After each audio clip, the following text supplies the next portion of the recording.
عن سرعة جنونية، وعن مخالفة للإشارة الحمراء، وعن سكر تسبب بمقتل شابين كويتيين أحدثكم اليوم.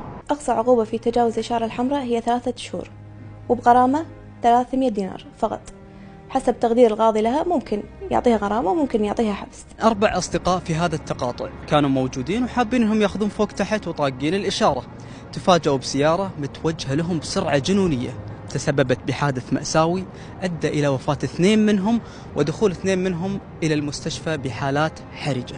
القتل الخطأ يعتبر جنحة ولا يعتبر جناية لعدم توافر الركن المعنوي لذلك، وإذا كانت كذلك تحت تأثير المواد المسكرة مثل الخمر تعتبر جنحة.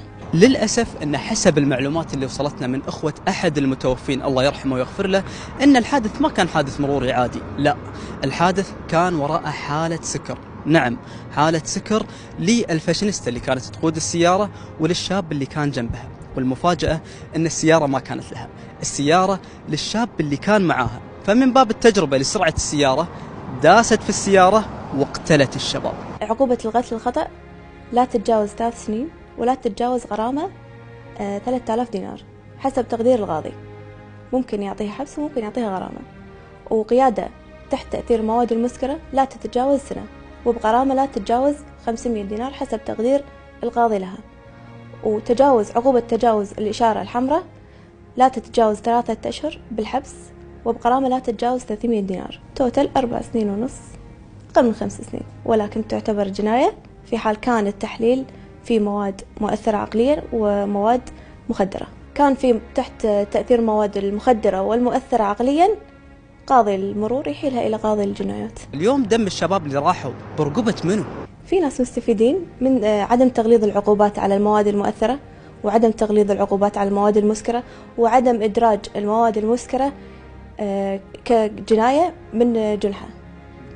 لازم يتم تغيير الوصف القانوني لها، لازم التشريع يتم من مجلس الأمة ليراه القضاء.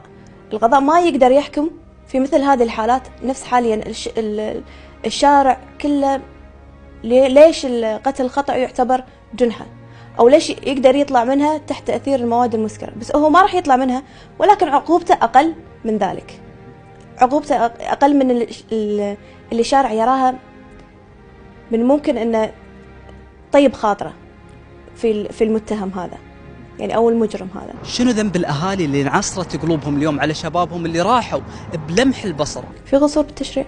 ما هو الحل؟ مجلس الأمة الأعضاء لازم أن يتم وضع هناك قوانين، والكثير من المحامين الزملاء تكلموا في هذه الأمور، وتكلموا في تغليظ العقوبات على المواد المؤثرة والمواد المسكرة، ومثل ما أنت شايف ما في أحد قاعد يتحرك اليوم. وللأسف مع المواد القانونية الموجودة والقصور التشريعي الموجود، هناك أرواح قاعد تروح، هناك مساجين يقدرون يطلعون بسرعة. ليش؟ لأن العقوبة فقط تعتبر جنحة، لا يوجد تغليظ عليها. المؤثر العقلي 5 سنين، المواد المخدرة تعتبر 10 سنين، ولكن المواد المسكرة عقوبتها تصل لا تتعدى سنة بالحبس وتعتبر جنحة. اليوم المسألة مو مسألة حادث مروري وعدى، اليوم نبي نشوف ما وراء الحادث، شو اللي تسبب بالحادث؟ لمتى والمخدرات والمسكرات موجودة في ديرتنا ومجهولة المصدر؟ مسكنا الشحنة الفلانية ما عرفنا مصدرها ولا عرفنا مستوردها، إلى متى وهالسم موجود في الكويت؟ هالحادث ممكن يصير مثل حوادث، وهالجريمة ممكن تصير بدالها جرائم.